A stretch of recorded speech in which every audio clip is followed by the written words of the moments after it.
நம்மோடு ஆண்டவர் பேசும்படியாய் நான் தெரிந்து கொண்ட ஒரு தெய்வ மனிதன் வாழ்வு என்னோடு கூட எடுத்துக்கொள்ளுங்கள். 1 கொரிந்தியர் 11ஆம் அதிகாரம் 1ஆம் வசனத்தை யாவரும் சேர்த்து வாசிக்க போகிறோம். நான் கிறிஸ்துவை பின்பற்றுவது போல நீங்களும் என்னை பின்பற்றுகிறவர்களாக இருங்கள். அல்லேலூயா.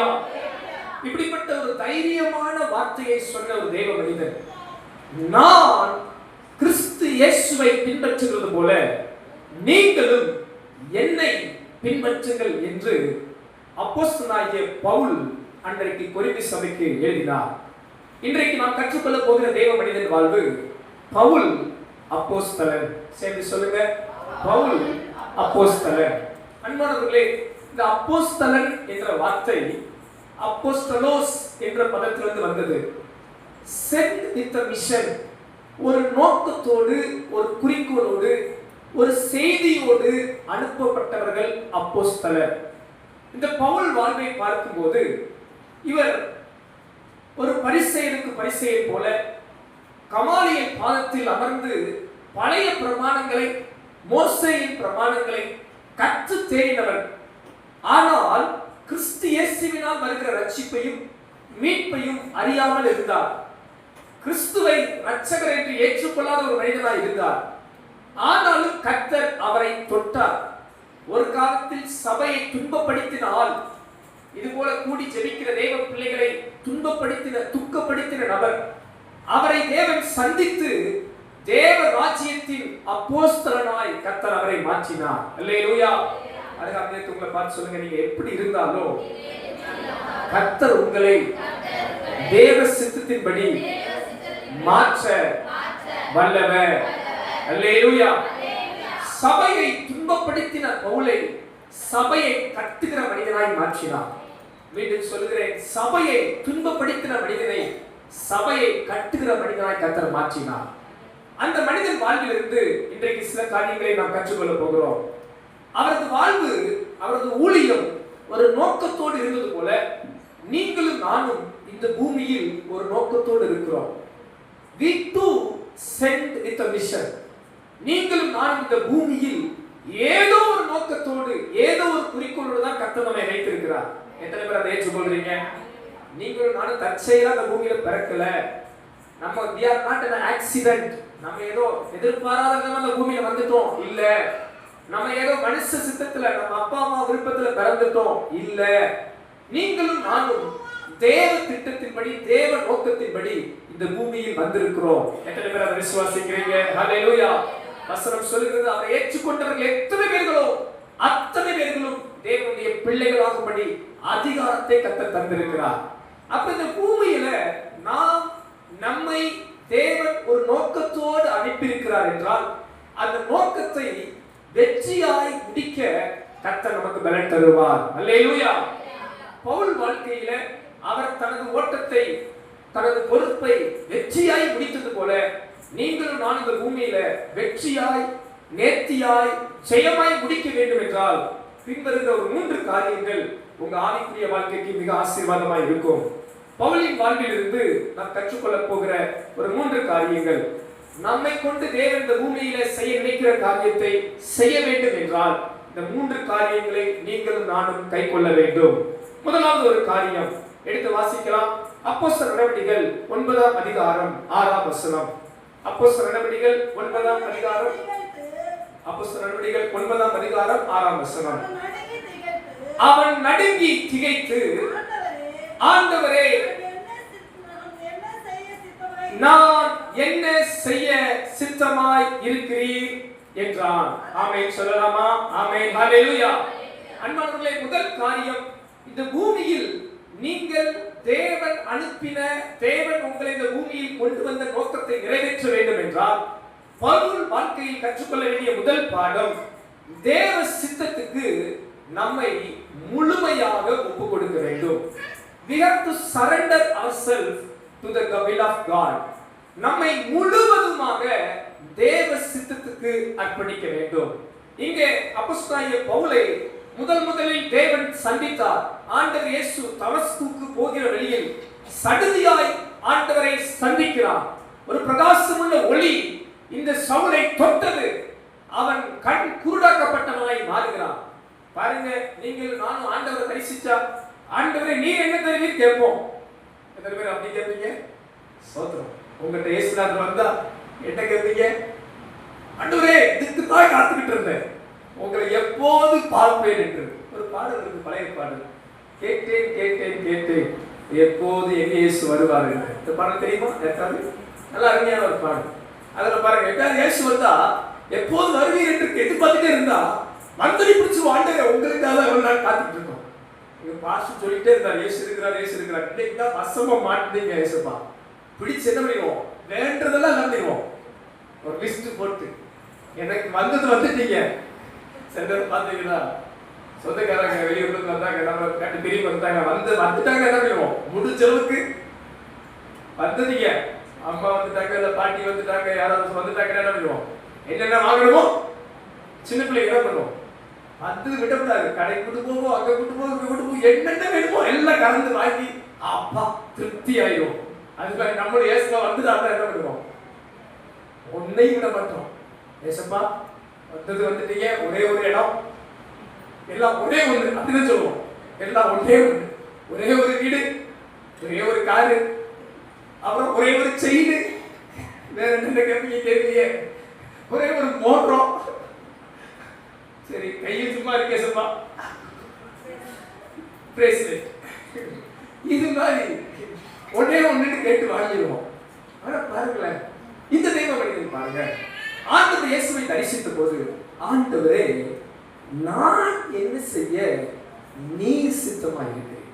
அன்பான தேவ பிள்ளைகளே, நம்ம கேட்கிற பார்த்த நகைச்சுவையா இருந்தாலும், நீங்க இந்த பூமியில தேவன் உங்களை அனுப்பின நோக்கம் நிறைவேறணும்னா இந்த ஜெபத்தை நீங்க டெய்லி ஜெபிக்கணும். ஆண்டவரே நான் என்ன செய்ய நீர் சித்தமா இருக்கிறேன். இந்த பூமியில நம்ம இஷ்டப்படி வாழாம தேவன் நம்மை அனுப்பி இருக்கிறார். ஒரு கம்பெனியில ஒர்க் பண்றோம், அந்த கம்பெனிக்கு ஒரு சில கோல் இருக்கு. அந்த கம்பெனியில் நம்ம ஒர்க் பண்ணும்போது அவங்க அனுப்புகிற இடத்துக்கு அங்கே போய் நாம் நமது விருப்பத்தை செய்ய அந்த கம்பெனி நம்மை அனுப்புவது அல்ல. அந்த கம்பெனி எதை செய்ய சொல்லி இருக்கிறார்களோ அதை நாம் அங்கு போய் செய்ய வேண்டும். அதுபோலதான் நீங்களும் நானும் இப்பூமியின் குடிமகன் அல்ல. நமது குடியிருப்போ பரலோகத்தில் இருக்கிறது. அல்லேலூயா. பக்கத்துல பார்த்து சொல்லுங்க, we are citizen of heaven. எத்தனை பேர் புரியுது? நம்ம குடியிருப்பு எங்க இருக்கு? பரலோக குடியிருப்பு. அல்லேலூயா. அப்ப அங்க இருந்து நம்ம ஒரு குறிக்கோளோட வந்திருக்கிறோம். அப்ப பரலோகம் எதிர்பார்க்கிறத நம்ம செய்யணும். எத்தனை பேருக்கு புரியுது? அங்க என்ன எதிர்பார்க்கிறாங்களோ அதுதான் நம்ம என்ன பண்ணுவோம்? செய்யணும். அதான் இயேசு அழகா ஜெபிக்க கற்றுக் கொடுத்தார். பரமண்டலத்திலே சித்தம் செய்யப்படுவது போல பூமியிலையும் செய்யப்படுவதா. அப்ப பூமியில எப்படி செய்யப்படும்? நம் மூலமாய் தான் கர்த்தர் செய்வார், நம் மூலமாய் தான் தேவன் நிறைவேற்றுவார். அப்ப ஆண்டவரே ஏன் சித்தம் நடக்கணும்னு நீங்க ஜெபிக்காம, நான் என்ன செய்ய நீர் சித்தமாய் இருக்கிறீரோ அதை செய்ய எனக்கு பலன் தாரும் ஆண்டவரே. அப்படி ஒவ்வொரு நாளும் ஜெபிப்பீர்கள் என்றால் உங்க வாழ்க்கை இந்த பூமியில ஓடி முடிக்கும் போது நீங்கள் தேவன் உங்களை இந்த பூமிக்கு எதற்கு அனுப்பினாரோ அதை செய்து முடித்திருப்பீர்கள், அதை நிறைவேற்றி முடித்திருப்பீர்கள். சில நேரம் அது கஷ்டமா தெரியும். சில நேரம் பாருங்க, நம்ம சித்தம் அது நமக்கு சுகமா இருக்கும், தேவ சித்தம் நமக்கு கொஞ்சம் கஷ்டமா தெரியும். ஆண்டவர் இயேசுவுக்கு அப்படித்தான் இருந்தது. கெத்செமனே தோட்டத்திலே அவருக்கு சிலுவை சுமக்கவா வேண்டாமா சில பாடுகளுக்குண்டான போராட்டம். நம்ம நாளைக்கு குட் ஃப்ரைடே ஆண்டவர் சிலுவையை மரித்ததை சிந்திக்கிறோம்.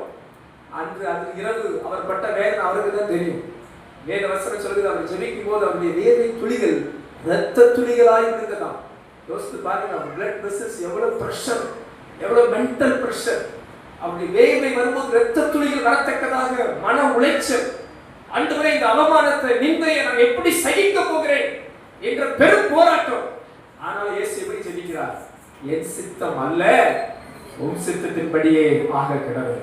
அன்பான தேவ பிள்ளைகள், நீங்க இந்த பூமியில தேவ நோக்கத்தை, தேவன் உங்களை அனுப்பின காரியத்தை செய்து முடிக்கணும்னா அப்போஸ்தலன் பவுல் ஒப்பு கொடுத்தது போல தினந்தோறும் ஆண்டவரே நான் என்ன செய்ய நீர் சித்தமாய் இருக்கிறீர் என்று முழுமையாய் தேவ சித்தத்துக்கு அர்ப்பணிக்க வேண்டும்.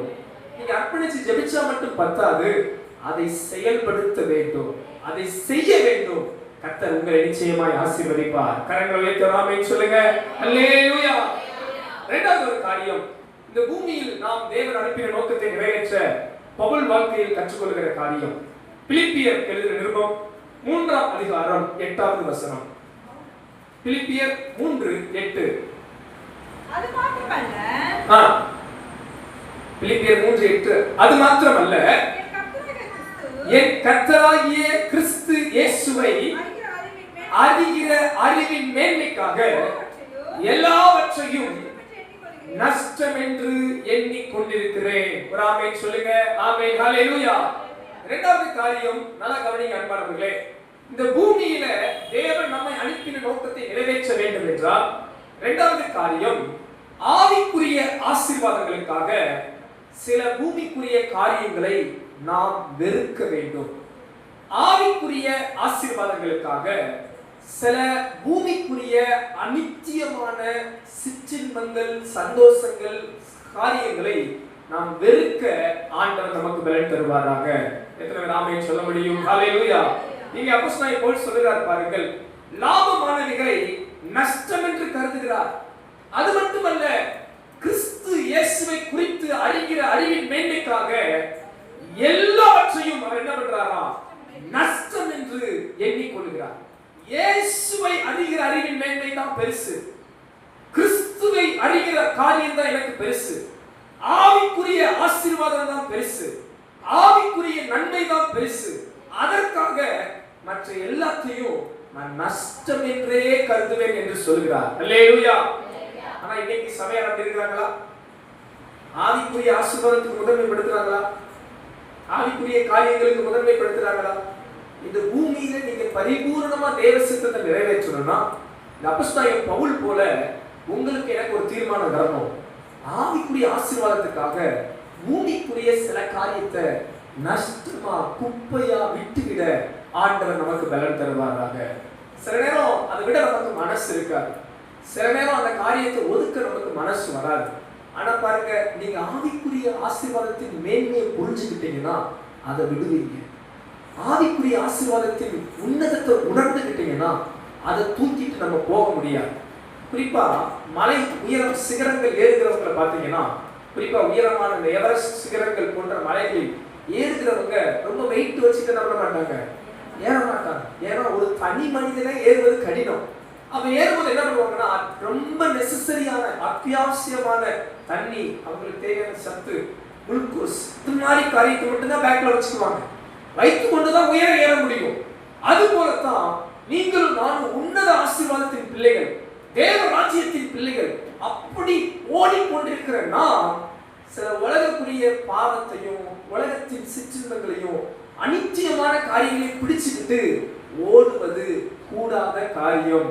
அது நம்மை பின்னோக்கி இழுத்து கொண்டே இருக்கும். நீங்க நல்ல ஆண்டவரை விரும்பலாம், ஆலயத்தை விரும்பலாம், ஜெபத்தை விரும்பலாம், கர்த்தருக்காக வாழணும்னு விரும்பலாம். ஆனா சில காரியத்தை நஷ்டம், குப்பை, அற்பம் என்று விடாத வரை அது உங்களை பிடிச்சு இழுத்து கொண்டே இருக்கும். உங்களோடு போராடிக்கிட்டே இருக்கும். அது உங்களை விடவே விடாது. பாருங்க, சில பார்வோன் பாருங்க, எகிப்துல இருந்து இஸ்ரவேல் ஜனங்கள் என்ன பண்ணவே இல்லை, விட்டவே இல்லை. அவன் விட்டவே மாட்டேன்றான் பாருங்க. ஏன்? அவன்கிட்ட கை கொடுத்துட்டோம், ஒரு சின்ன பாயிண்ட் அவன்கிட்ட விட்டுட்டோம்னா அதை கூட என்ன பண்ணிக்குவான், பிடிச்சுக்குவான். ஒரு சின்ன கயிறை விட்டுட்டா என்ன பண்ணிக்குவான், பிடிச்சு விட மாட்டான். பிசாசானவன் ரொம்ப தந்திரம் உள்ளவன். அதான் வசனம் சொல்றது, நீங்கள் பிசாசுக்கு இடம் கொடுக்க கூடாது, பிசாசுக்கு இடம் கொடாதிருங்கள் என்று வேதம் சொல்கிறது. ஆனா நீங்க பாருங்க, அநேக தேவ பிள்ளைகள் என்ன பண்ணுவாங்கன்னா, பரலோகமும் வேணும், பூலோகமும் வேணும். என்ன வேணுவாங்க? பரலோகமும் வேணும், எனக்கு எது வேணும்? பூலோகம் வேணும். இந்த பூமிக்குரிய சிற்றின்பங்களை விட மாட்டாங்க, அநித்தியமான பாவத்தை விட மாட்டாங்க. இயேசுவை வச்சுக்கிட்டு நான் அடிக்கடி சொல்லுவேன்ல, ஒரு பாக்கெட்ல இயேசு, ஒரு பாக்கெட்ல பிசாசு. பக்கத்துல இருக்க பாருங்க, வலது பக்கம் இயேசு இருக்கிறார், இடது பக்கம் யார் இருக்கிறா? இயேசு இருக்கிறாரா? இயேசு இருந்தா நீங்க ஆசீர்வாதம் ஆனாங்க. அல்லேலூயா. உங்க கூட தான் இயேசு இருக்கிறார். சிலரோட யார் இருப்பா தெரியுமா? ஸ்தோத்திரம். அவங்களுக்கு பூமிக்குரிய காரியத்தை என்ன மனசே கெட்ட நண்பர்களை விட மாட்டாங்க, கெட்ட பாவத்தை விட மாட்டாங்க, அவங்க தவறு செய்யறதை விட மாட்டாங்க. அவங்களுக்கு அது மேல ஒரு ஆசை இருக்கும். அவங்க அது மேல என்ன இருக்கும், அவங்களுக்கு ஒரு விருப்பம் இருக்கும் பாருங்க. அந்த ஆசைக்காக என்ன பண்ண மாட்டாங்க, எல்லாம் சரிதான் பாஸ்டர் இருந்தாலும் அப்படின்வாங்க, எல்லாம் சரிதான் அப்படின்ட்டு என்ன சொல்லுவாங்க, இருந்தாலும் எனக்கு அதை விடுறதுக்கு என்ன இல்லை, மனசு. அதான் நான் நகைச்சுவை அடிக்கடி ஒரு கதை சொல்லுவேன். சரி, ஒரு முறை ஒரு ஆலயத்தில் ஒரு சகோதரர் ரொம்ப வருஷமா இருந்தார். அவர் ஆரம்ப கால விசுவாசியம். அந்த பாஸ்டர் பிரசங்கம் பண்ணி அவருக்கு சத்தியத்தை சொல்லிக்கிட்டே வந்தார். அவர் நல்ல சபை மூப்பர் மாதிரி பெரிய ஆள், நல்லா எல்லாமே செய்வார். சபையில ஃபேன் வாங்கி கொடுப்பார், லைட் வாங்கி கொடுப்பார், எல்லாம் செய்வார், எல்லாம் நல்ல மனுஷனா இருப்பார். ஆனா அவருக்கு ஒரே ஒரு சுவாபம் மட்டும் அவருக்கு போகலை. அவருக்கு ரொம்ப சந்தோஷமானாலும் துக்கமானாலும் போக விடுவார். நல்ல கடைக்கு போய் நல்ல ஒரு பெரிய சிகரெட் வாங்கி நல்லா ஊதுனாதான் மனசுக்கு எப்படி இருக்கும், ஒரு ஆறுதலாக இருக்கும், ரிலாக்ஸாக இருக்கும். ஒரு நாள் எல்லாத்துக்கும் ஒரு பாஸ்ட் வரும்போது பார்த்துட்டார், இந்த மனுஷன் என்ன பண்ணிக்கிட்டு இருக்காரு, அவர்தான் சர்ச்சைக்கு வர்ற வசனம் கேட்கிற சத்தி கேட்கிற நாள் என்ன பண்ணல, இந்த கெட்ட பழத்தை இல்லாமல் இருக்கிறாரு. கூப்பிட்டு வச்சு சொல்லி பார்த்தாரு, ஐயா சர்ச்சைக்கெல்லாம் ஒழுங்காக வர்றீங்க, நல்ல அசமமாக கொடுக்குறீங்க, ஆலயத்தில் எல்லாம் செய்கிறீங்க, நல்லா இருக்கிறீங்க, ஏன் இதை மட்டும் விட மாட்டேங்கிறீங்க? அப்போ அந்த ஐயா சொல்றாரா, பாஸ்டர் மற்ற என்ன நாள் சொல்லுங்க, நான் கேட்கிறேன், இதை மட்டும் கேட்கக்கூடாது, சொல்லாதீங்க, என்னால் என்ன முடியாது, விட்டவே முடியாது. என்னடா சொல்றது, சோத்திரம். சில ஆளுக்கு நேரம் சொன்னா பிடிக்காது. பாஸ்டர் எப்படியே சொல்லி பார்த்தேன், பாஸ்டர் மார்களுக்கு தான் ட்ரிக்ஸ் தெரியும், எப்படியாவது சொல்லி பார்த்து திருத்திலாம் நினைப்போம், எப்படியாவது சொல்லலாம் சொல்லி பார்த்தேன். ஆனா ஆளு அசையாது, கண்மலை பர்வதம், நம்மளை அசைக்க முடியுமா, நான் உறுதியானவர்கள் அப்படின்னு நினைச்சபடியா நின்றுட்டேன். சோத்திரம். சரி, அந்த நாள் நெருங்கிடுதே அப்படின்னு மாதிரி அந்த நாள் வந்துச்சு. ஆளு வயசாயிடுச்சு, சீக்கிரம்லாம் போகுது, நல்ல தூங்கணுமா, நல்லா வாழ்ந்து ஆண்டவர் நிறைய வாய்ப்பு கொடுப்பார். அது மாதிரி நல்ல தீர்க்காயசா வாழ்ந்து ஒரு நாள் வந்தனையும் நல்லா வச்சு சூப்பரா சந்தோஷமா எல்லாரும் ரொம்ப சந்தோஷமா, அப்பா இவ்வளவு காலகட்டத்தில் படுத்துற பாடு சோத்திரம் அப்படின்னு மாதிரி அப்புறம் நல்லா விசுவாசமா சொல்லி பரலோகத்துக்கு வந்துருவார். அங்கக்குள்ள வந்து எனக்கு வருவான்னு சொல்ல முடியும், சொல்றா நீங்க என்ன பண்ணுவீங்க, எதிர்ச்சிட்டு அடிச்சிட மாட்டீங்க, அதனால என்ன பண்ணுவார், இவர் பரலோகத்துக்கு வந்துருவார் அப்படின்னு சொல்லி அவங்க சந்தோஷமா அடக்கெல்லாம் பண்ணியாச்சு. அடக்கம் பண்றீங்க, அந்த ஆத்மா எங்க போகுது, ஒண்ணு எங்க போகணும், பரலோகம் போகணும், நரகம் போகணும். தேவதூதரை கூட்டிட்டு போறாங்க, பரலோகத்துக்கா நரகத்துக்கா போறதுக்கே தேவதூதரை டிஸ்கஸ் பண்றாங்க, இவர் எங்க கூட்டு போயிடலாம், பரலோகம் கூட்டு போக நரகம் கூட்டு போமா அது டிஸ்கஸ் பண்ணேன்னா, அங்க இந்த பூமியில நீங்க கதை கொடுத்து இந்த ஜப்பம் கேட்போம், அதெல்லாம் ரெண்டாவது. உங்க பேர் அங்க ஜீவ புஸ்தகத்தில் இருக்கணும், இருந்தாதான் என்ட்ரி, அதான் டிக்கெட் மாதிரி. அங்க பார்த்தா இவர் நம்ம பேர் எங்க இல்லை, ஜீவ புஸ்தகத்தில் இல்லை, ஜீவ புஸ்தகத்தில் இல்லை. தேவதூதரை டிஸ்கஸ் பண்ணி ஓகே, அப்ப இவர் எங்கதான் கூட்டு போகணும், எங்கதான் கூட்டு போகணும், நரகம் தான் கூட்டு போகணும் பிளான் பண்ணி கூப்பிட்டு நேரா நரகம் போறாங்க. அவருக்கு பயங்கர கோபம், யோ என்ன நினைச்ச, சர்ச்சுக்கு எத்தனை வருஷம் போய் தெரியுமா, ஞானஸ்தானம் எடுத்துட்டு தெரியுமா, அபிஷேகம் பெற்ற தெரியுமா, எங்க பாஸ்டரை கேட்டு பாரு, அங்க நான் எப்படி இருக்கு கேட்டு பாரு, எல்லாம் நான் தான் சர்ச்சில் பெரிய ஆளு, எல்லாம் நான் தான் வாங்கி கொடுத்தேன், சர்ச்சை கட்டி கொடுத்துருக்கிறேன், அதை பண்ணிருக்கிறேன், இதை பண்ணிருக்கிறேன், போன் பண்ணி தட்டுமா அப்படின்னு. ஐயா எல்லாம் சரிதான், உங்க பேர் எதுல இல்லை, புஸ்தகத்தில் இல்லை, இருந்தா தான் எங்க போக முடியும், பரவாயில்ல போக முடியும். அதெல்லாம் தெரியாது, பயங்கர கலவரம் போயிட்டேன். நம்ம இங்கெல்லாம் சண்டை போடுறது பார்த்தாலும் எங்கே போய் சண்டை போடுவாங்க, தேவதூதர்களே ஒரு பேர் கலக்கிட்டாங்க, என்னப்பா அதை சமாளிக்க முடியலையே. இப்போ என்னதான் பிரச்சனை, உங்ககிட்ட நான் பேச மாட்டேன், நேரம் யார்கிட்ட பேசுவேன், கேஸ் பண்ண கூட்டுப்போம். நம்மளா சில நேரத்துக்கு நல்ல பொருள்ல கூட வேலை பார்க்குற கம்பெனியில் நான் நேரம் டைரக்டா மேனேஜர் ஏசு பார்க்குறேன் ஒதுக்கு டாக்டர் இவரு தேவதூதர் ஆண்டவரே என்ன அப்படி போராடிட்டு இருக்காரு, சரி உள்ள விடுப்பா, அவர் கூட்டுவா, இன்னும் பேசுறேன், நான் பேசுறேன், ஏமா வந்து நீ பேசப்பா, என்ன கெட்ட தூதரா வச்சிருக்கீங்க, உள்ள விட மாட்டேங்கிறாங்க கேட்டீங்க அப்படின்ட்டு அங்கேயும் போய் குறை சொல்லி குறும்புத்துக்கிட்டு, என்னப்பா பிரச்சனை, நான் பரலோகத்துல இருக்கிறேன் ஏசப்பா, சரி கொஞ்ச நேரம் இரு அப்படின்ட்டு. அப்படியா ரொம்ப சந்தோஷமாயிடுச்சு, என்ன பரலோகத்துல விட்டா ஏசப்பா அப்படின்னு சுத்தி பார்த்தா பரலோகம் நம்ம நினைப்புக்கும் கற்பனைக்கு எட்டாதது, நம்ம சொல்றதெல்லாம் படிக்கிறதெல்லாம் ஏமாத்திரம், போனா அவர் கண்ணாலே நம்ப முடியல. என்ன தங்கமயமானது எப்பா, இங்க 1 கிராம் 1 பவுன் தங்கத்துக்கு ஐயோ ஐயோ கண்ணீர் வடிச்சு கதறிக்கிட்டு இருக்கிற அங்க ஆண்டவர் என்ன இருக்கிறாரா? வீதிக்கும் தங்கம், எல்லாம் அவ்வளவு விசேஷமான தங்கம். இதை பாஸ்டரே சொல்லலையே பூமியில, நான் வரட்டும் மேல வரட்டும் அவரே ஒரு வழி படிக்கிறேன் அப்படின்னு நினைச்சிட்டு இவ்வளவு மகிமையா இருக்கேன். ரொம்ப எக்ஸைட் ஆயிட்டேன். சோத்திரம். ரொம்ப பரவசமான உடனே நம்மளுக்கு பரவசம் ஆனாலும் கோபம் ஆனாலும் புகை கண்டிப்பா விடணும். இப்ப இவருக்கு ரொம்ப பரவசம், பூமிக்குரிய பரவசத்தை தாங்க முடியாது. பரலோக பரவசம் சும்மாவா, ரொம்ப உற்சாகம், பயங்கரமான பரவசம். பாக்கெட்ல தொட்டா நல்ல பெரிய சிகரெட் இருக்கு, என்ன இல்ல, தீப்பெட்டி இல்ல. சோத்தம். இப்ப என்ன பண்றது? சிகரெட்டை வச்சுக்கிட்டு ஆள் குட்டி போட்ட கூட வரை சுத்துறாரு. அவருக்கு தேவையானது தீப்பெட்டி. தேவை தூத்துட்டு போய், ஐயா இவ்வளவு தங்கெல்லாம் வச்சிருக்கீங்க, ஒரு தீப்பெட்டி வைக்க கூடாதா? தீப்பெட்டி வைக்க ஐயா உன்னோட பெரிய ரோதனையா இருந்துச்சு, உள்ள விட்டதே தப்பு. ஏசப்பா சொன்னாரு உள்ள விட்டோம். இப்ப என்ன பிரச்சனை? தீப்பெட்டி. ஏசப்பட்டியே போய் கேட்டுரு. வேற போயிட்டாரு. ஆண்டவரே எல்லாம் தருகிறவரே, இவ்வளவு வச்சிருக்கிறீங்க, ஒரு தீப்பெட்டி வைக்க கூடாதா? அப்பா இங்க தீப்பெட்டிக்கெல்லாம் அனுமதி இல்லை, இங்க தீப்பெட்டியே இல்லை. ஆண்டவரே இதெல்லாம் முடியாது, எனக்கு தீப்பெட்டி வேணும். என்னப்பா உனக்கு பிரச்சனை? கொஞ்சமாவது நெருப்பு வேணும். இங்க தீப்பெட்டி இல்லை, நெருப்பு இல்லை. நெருப்பு இருக்கிற ஒரு இடம் எனக்கு தெரியும், அங்க வேணா நீ போறியா? ரொம்ப சந்தோஷப்பா, தயவு செஞ்சு நீ அங்க அனுப்பி வைங்க. அது தரப்ப ஆரம்பத்திலே சொன்னோம், உனக்கான இடம் இது இல்ல, உனக்கான இடம் அங்க இருக்கு. சந்தோஷமா போய் அங்க என்ன பண்ணு. ஏன் இதை நான் சொல்றேன்னா, சில நேரம் ஆவிக்குரிய உன்னத ஆசீர்வாதத்துக்கு அழைக்கப்பட்ட நாம் சில பூமிக்குரிய அசுத்தம், பாவம், அக்கிரமம், அநியாயத்தை பிடிச்சுக்கிட்டு விட மனசு இல்லாம இருப்போம். ஆனா பவுல் சொல்றாரு பாருங்களேன், கிறிஸ்துவை அறிகிற அறிவின் மேன்மைக்காக எல்லாவற்றையும் நஷ்டம் என்று எண்ணிக்கொள்கிறேன். அல்லேலூயா. இந்த கதையை ஒரு நகைச்சுவையா உதாரணத்துக்கு தான் சொல்றேன். ஒருவேளை அந்த சகோதரனுக்கு நான் சொன்ன மாதிரி ஒரு சிகரெட் அவங்க வாழ்க்கையில ஒரு காரியத்தை விட முடியாம இருக்கலாம். சில நேரம் நம்ம வாழ்க்கையில பாருங்க, அன்னைக்கு தேவ பிள்ளைகள் வாழ்க்கையை பாருங்க, வேற ஏதாவது இருக்கும், வேற ஏதாவது இருக்கும்.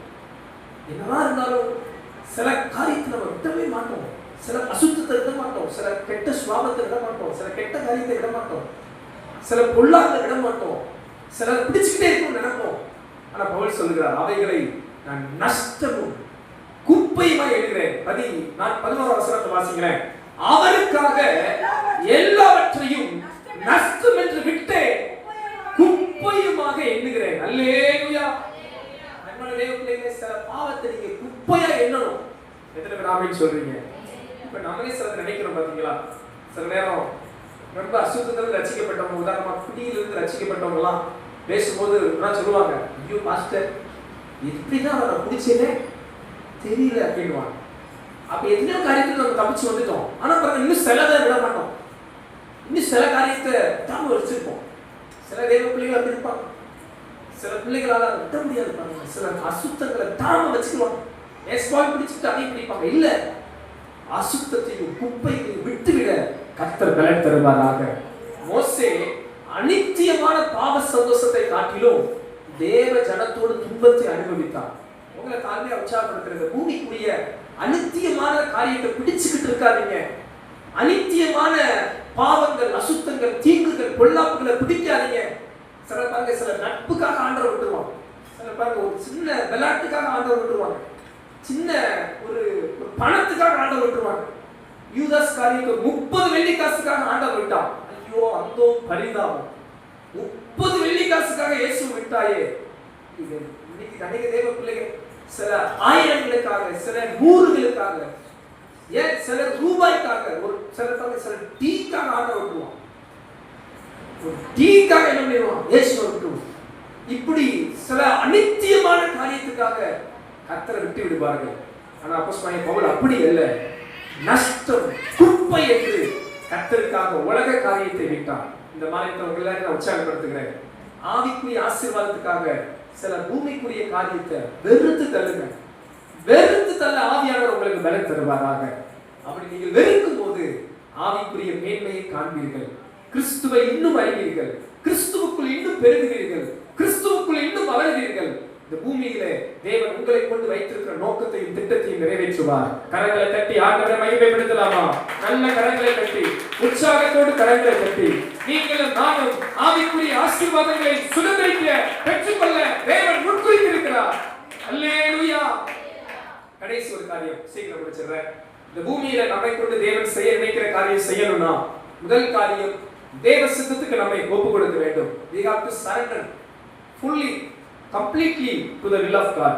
இரண்டாவது காரியம் ஆவிக்குரிய ஆசீர்வாதங்களுக்காக பூமிக்குரிய பாவங்களை வெறுக்க வேண்டும். We have to deny ourselves to the world to hold on heavenly riches. பரலோக ஆசீர்வாதங்களுக்காக பூமிக்குரிய காரியங்களை வெறுக்க கர்த்தர் கிருபை தருவாராக. மூன்றாவது காரியம் பிலிப்பியர் 3ஆம் அதிகாரம் 13-14 வசனம். சீக்கிரமா வாசிங்க. சகோதரரே, அதை பிடித்துக் கொண்டேன் என்று நான் எண்ணுகிறதில்லை, ஒன்று செய்கிறேன், பின்னானவைகளை மறந்து முன்னானவைகளை நாடி கிறிஸ்து இயேசுவுக்குள் தேவன் அழைத்த பரம அழைப்பின் பந்தய பொருளுக்காக லக்கை நோக்கி தொடர்கிறேன். அல்லேலூயா. இந்த பூமியில தேவன் உங்களை குறித்த நோக்கங்கள் நிறைவேற வேண்டும் என்றால் ஒன்றை மட்டும் மறந்துடாதீங்க, நீங்களும் நானும் லக்கை நோக்கி தொடர்ந்து ஓடிக்கொண்டே இருக்க வேண்டும். நம்ம குறிக்கோள் லக்கு மாறவே கூடாது. அழகாய் தேவ மனிதன் சொல்லுகிறார், நான் ஒன்று செய்கிறேன், பின்னானவைகளை மறந்து முன்னானவைகளை நாடுகிறேன். இந்த மைண்ட்ல உங்களை நான் உற்சாகப்படுத்துறேன். இந்த வினாடி வரைக்கும் உங்க கடந்த காரியம் எப்படி இருந்துச்சு எனக்கு தெரியாது. எல்லாம் என்னை பார்க்குறீங்களா? எல்லாம் என்னை ஒரே ஒரு முன்னாடி பாருங்க. இந்த வினாடி வரைக்கும் உங்க வாழ்க்கையின் கடந்த காரியங்கள் எப்படி இருந்துச்சோ அதை பார்க்காதீங்க, அதை மறந்துடுங்க, முன்னானவைகளை நாடுங்க. தேவன் உங்களை வைத்த லக்க நோக்கி ஓடுங்க, தரிசனத்தை நோக்கி ஓடுங்க, திட்டத்தை நோக்கி ஓடுங்க. இதுவரைக்கும் நம்ம 1000 தப்பு பண்ணியிருக்கலாம், இதுவரைக்கும் நம்மகிட்ட 1000 குறை இருந்திருக்கலாம், இந்த வினாடி வரைக்கும் நமக்குள்ள 1000 அசுத்தங்கள் இருந்திருக்கலாம். இந்த பின்னானவைகளை மறந்து பின்னானவைகளை விட்டு முன்னானவைகளை நோக்கி ஓடுவோம், லக்க நோக்கி ஓடுவோம், ஆண்டவர் நம்மை அழைத்த அழைப்பை நோக்கி ஓடுவோம், நித்தியத்தை நோக்கி ஓடுவோம். கர்த்தர் உங்களை நிச்சயம் இந்த பூமியில ஜெயம் எடுக்க செய்வார். உங்க வாழ்க்கை ஒரு நாள் முடியும் போது நான் தாழ்மையா தைரியமா சொல்லுவேன், கர்த்தர் உங்களை கொண்டு செய்ய நினைச்சதெல்லாம் இந்த பூமியில நீங்க செய்திருப்பீங்க. என் வாழ்க்கையும் ஜெபம் அதுதான். நான் நிறைய செஞ்சேன், என் இஷ்டத்தின்படி வாழ்ந்தேன், எனக்கு அது ஆசைலாம் இல்லை. என்ன இந்த பூமியில எதுக்கு ஆண்டு கொண்டு வந்தாரோ அதை நான் செஞ்சு முடிக்கணும். உங்களை உற்சாகப்படுத்துறேன். உங்களுக்கு அப்படி ஒரு நம்பிக்கை வேணுமா? உங்க வாழ்வின் ஓட்டம் முடியும் போது அப்படி சொல்லணும் ஒரு மாஞ்சம் இருக்கா? இந்த பூமியில என்னை எதுக்கு கொண்டு வந்தாலும் ஏசுப்பா அதை நான் செஞ்சுட்டேன். ஒருவேளை நீங்க ஒரு பெரிய பங்களா கட்டாம இருக்கலாம், ஒருவேளை நீங்க பெரிய கோடீஸ்வரமான பூமியில மறிக்காம இருக்கலாம், ஒருவேளை நீங்க பெரிய லட்சாதிபதியா இல்லாம இருக்கலாம். ஆனா தேவ சித்தத்தை நிறைவேற்றினீங்கன்னா நம்ம நித்தியத்துல நம்ம பெற ஆசீர்வாதம் பெருசா இருக்கும். அப்படி ஒரு தரிசனம் லக்கு குறிக்கோளோட ஓடுனீங்கன்னா கர்த்தர் உங்களை அங்கேயும் ஆசீர்வதிப்பார், இங்கேயும் உங்களை கைவிடாமல் நடத்துவார். நம்ம லக்கு மாறக்கூடாது. நாம் தேவ ராஜ்யத்தில் லக்க நோக்கி ஓடணும். கடைசி வரை அந்த விசுவாசத்தை காத்துக்கணும். சோர்வுகள் வரும், சோதனை வரும், போராட்டம் வரும், சாத்தான் தடைகளை வைப்பான், குடும்பங்களில் பிரச்சனை வரும், கணவன் மனைவிக்குள்ள போராட்டங்கள் வரும், பிள்ளைகள் மத்தியில் ஒரு போராட்டம் வரும், வேலை ஸ்தலங்களில் போராட்டம் வரும், சபைக்குழுக்குள்ள போராட்டம் வரும்.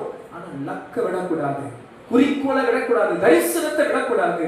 நான் நித்தியத்தை சுதந்திரிக்க ஓடுறேன், என் கூட ஒரு கூட்ட ஆத்துமாக்களை சேர்த்து பரலோகம் சேர்க்க ஓடுறேன், இன்னும் நான் பூமியில தேவ சித்தத்தை செய்ய ஓடுறேன் என்ற லக்கை நோக்கி ஓட ஆவியானவர் நம்மை பலப்படுத்துவாராக. அதற்கு செய்ய வேண்டியது பின்னானதை மறந்துருங்க, பின்னானவைகளை மறந்து முன்னானவைகளை நாடுங்க. பின்னானவைகளை பிடித்துக் கொள்ளாதீங்க, கடந்த கால அசுத்தங்களை பிடித்துக் கொள்ளாதீங்க, கடந்த கால தவறுகளை பிடித்துக் கொள்ளாதீங்க, கடந்த கால பாவங்களை பிடித்துக் கொள்ளாதீங்க. இல்ல யார் மேலேயும் ஒரு கசப்பு போராட்டங்களை கடந்த காரியத்தை மனசிலே வைத்துக் கொள்ளாதீங்க.